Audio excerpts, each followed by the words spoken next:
is it haram to call someone perfect or the coolest? Saying that someone's perfect, and you mean by that that person is infallible and they don't do mistakes, then that is not right.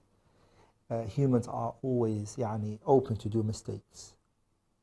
The Prophet said in the hadith, كُلُّ ابْنُ آدَمِ خَطَّاء. All of the children of Adam are sinners, they do mistakes.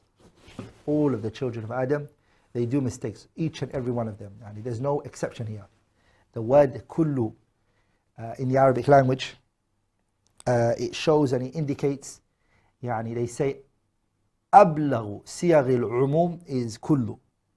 Kullu is one of the strongest form of generalizing. Okay, so all of the children of Adam are sinners. So yes, you can't say such a thing.